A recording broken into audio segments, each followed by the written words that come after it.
You're watching Drake Wing Gaming. Enjoy the video.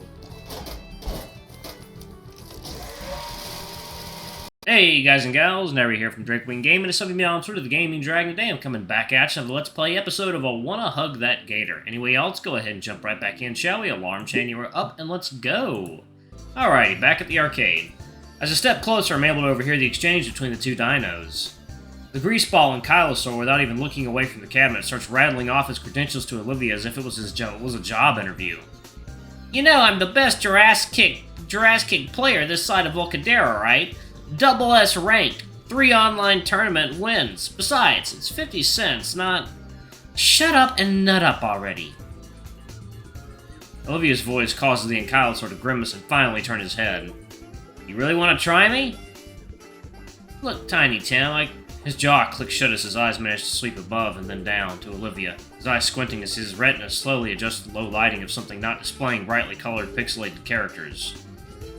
Bro, you know you can't be bringing chairs over here, not after last summer. Oh.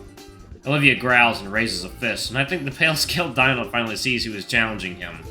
His maw flaps helplessly as he tries to explain himself before just stopping himself completely. Never mind. Sorry. The Gator girl sighs and taps a finger on the quarter she'd placed down. Rules say you can't refuse, right? His head tilts in confusion.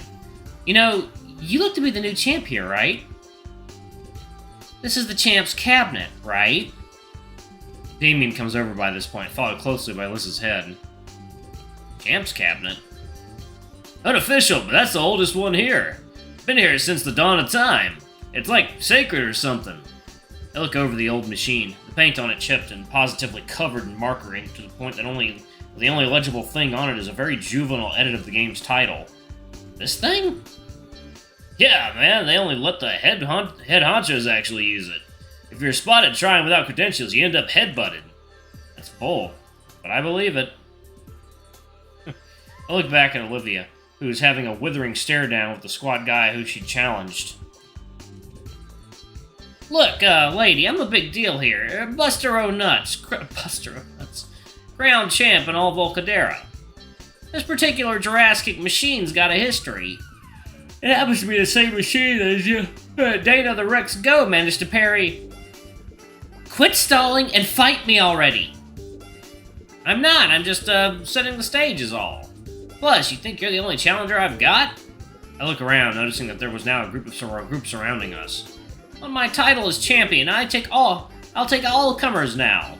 A hushed whisper goes to the crowd. Finally, form a line now. Okay. Tallest to smallest. What?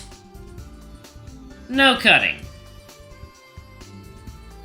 Oh, heck yeah, we're gonna wipe the floor with you, Buster.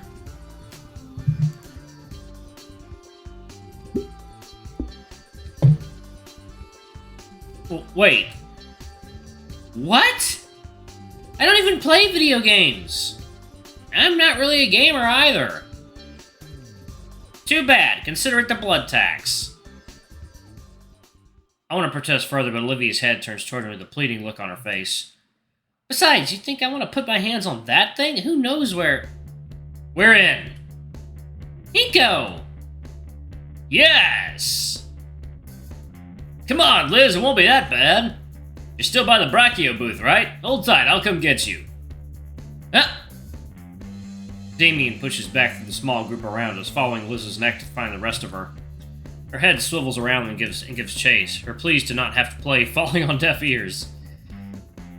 Brachio booth? The arcade's claustrophobic, so brachiosaurs would tend to bump into everything, including each other. There are some lawsuits, so now there's a few platforms placed where people like her can sit and reach everything. There's even some water fountains attached.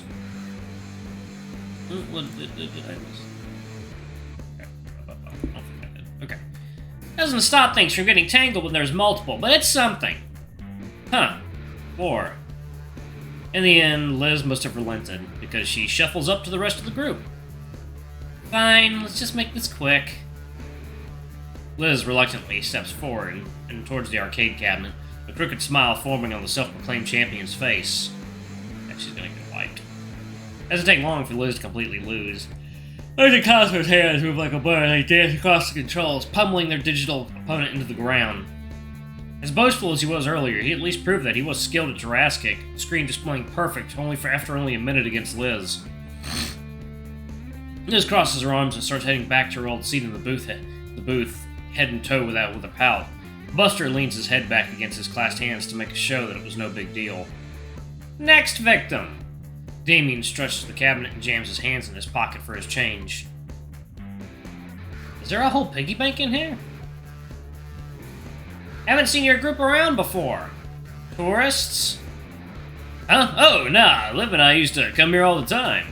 Life's been tough, you know, so we got some friends that come along this trip, a little down memory lane. Lighten the mood a bit. This place hasn't changed much in years either. Ha! He hoists the quarters high and jams them in the slot. Once more, the screen lights up and the character selection music busts in. Buster considers his selection, and ultimately chooses the same character. Damien jams on the buttons and... the death glare. Damien just picked a counter to his character. Probably expects all of us to be beginners. Buster does seem a bit more tense now. Been a while since then, though. Her explanation is cut short as her words take on a scratchy quality to them. Hey, you okay?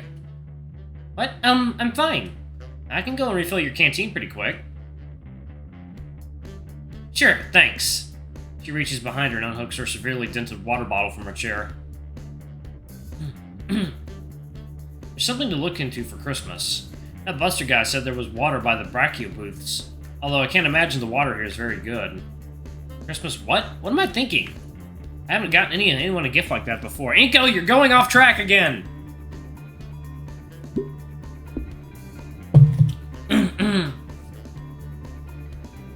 Focus, Inko, you're just getting some water. I head deeper into the arcade towards the center, passing through the aisle lit by game screens. You guys are done already? Nope, just refilling Olivia's bottle. Guess I'm gonna miss Damien's match. Say, Liz, this sticker here, what is it? Her head comes in close as she eyes the weird brand on the canteen. Oh, that's for some really old show. Like back in the 90s old. Why? Just, curious is all. Well, I never really asked Olivia about it. Maybe I should after all. I think I recall watching a video essay about it once. Though I can never really get into older stuff, the animation always looks so choppy. Capping the bottle, I lead Liz's head back to the fighting game section. It's surprising that Damien and Buster are still playing, this time both their hands slamming furiously on the controls. A crowd has even formed around the duo, exchanging low whispers as they watch the old CRT screen. I pick out Olivia at the front of the crowd close to the cabinet so she's able to clearly watch. She's hyper-focused to the point that when I switch the bottle in front of her face, she just leans over to keep watching. Evil it is, then. I hold the canteen above her muzzle and carefully tip it over until a few drops fall on her face. Her tongue laps along her lips and swipes up the nourishing droplets before glaring at me. Hey! Here you go, fresh from the latrine. Ha! She takes the bottle and downs most of it right away before clearing her throat. Thanks. How's Damien's match going? Well... he's getting too aggressive. He is? Yeah, Buster picked a rushdown character, so Damien picked a zoner to keep Buster at a distance. Problem is that zoners are notoriously bad when it comes to footsies, and are even worse with mix-ups, which means that if Buster is able to get into Damien's hurt box, he's gonna get super punished and might even lose the set in a single... Wait a second, I'm human. So Damien has to keep his distance. It's not looking good for him. Oh crap! Olivia and I watch from the sidelines as over the next few seconds, Buster pulls off an impressive series of moves that crush Damien's character into the ground. Almost like he was waiting for us to get back. Well, you actually knew how to play. Wow, you actually knew how to play.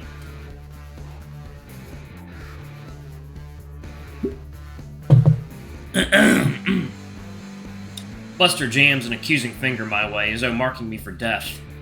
You're next. Damien's expression carries a hint of disappointment as he steps away from the cabinet, but he quickly peps up and reassumes his usual jovial self. Just me and Olivia left. I nervously step up to the cabinet. A plethora of characters in various fighting poses stare back at me, each with their own promises of victory. I recall an old saying Coach Solly had said, "If we do not know what we are doing, then the opposing team certainly can't anticipate our future actions." I tap my joystick over till the large question mark in the middle of the screen is highlighted, to the astonishment of spectators and my visibly nervous opponent. The game begins, and my opponent beside me seems exceptionally calm as he manipulates his controls, compared to me trying out every button and stick input to figure out what the heck I'm doing. Unlike Damien, who at least looked like he was holding his own against the bloated Buster, I was getting the digital crap kicked out of me. Every attempt I made was met by my character being grabbed and thrown in some ridiculously elaborate way. By the time the perfect announcement plays out on the screen, I can feel my wrists cramping around the crazy amount of button mashing I'd done in under a minute. At least I lasted a little longer than Liz. Don't feel too bad. I am the best here after all. Snort-filled laughter grates on my ears as I walk back to my friends, all of them staring daggers at the pasty-scaled dino. The rest of the crowd are in an uproar along with them, and I can feel my ears heat up at the attention. Livia's eyes are there as she wheels herself into position, her tail lashing roughly against the ground as she waits for the laughter to die down and her turn to finally begin. Buster chuckles to himself while cracking his knuckles. I just finished wiping the floor with your friends while hardly breaking a sweat. Just so you know who you're really dealing with, I'm Buster O'Nuts, achiever of octaves in the annual Jurassic Wisconsin E-Tournament, demolisher of Icaria, second best player of 2007 to 2012, and co-leader of the Midwestern branch of the Mighty Mammoths Gamers Guild. You won't look bad for ducking out. Or are you ready to get busted? You're fat. You know, you can still back out of this. Olivia's response is to insert her coin slowly, without breaking eye contact with Buster with what I can only describe as a predatory leer. She then slams her fist on the start button. Buster instantly moves his cursor towards a different character. Damien next to me lets out a soft gasp. What? What's wrong? Buster's character is like 3 kinds of bullshit is what's wrong. What? Well, for one thing, he's usually gentleman's band attorneys and... His mouth is moving, but all that comes out is alien words. Buster lets out a chuckle and turns to look at Olivia, giving her a smug grin. Uh-oh. Olivia doesn't seem at all fazed by Buster's character choice, clicking her joystick lazily. As soon as Olivia picks her character, the game's announcer blares the name aloud. Wani Long! Damien turns to look at me. The excitement in his face is overbearing. That's Olivia's maid! Oh man, this'll be one hell of a fight if Olivia's breaking her out. So is this Wani Long a good character? Alright, I'm gonna go ahead and pause it right there. We'll get to the tournament, and we'll get to the fight in the next video. Anyway, thank you all so much for watching. Don't forget to like, comment, subscribe, ring that notification bell. I love you all, and I'll see you all in the next video. Bye-bye!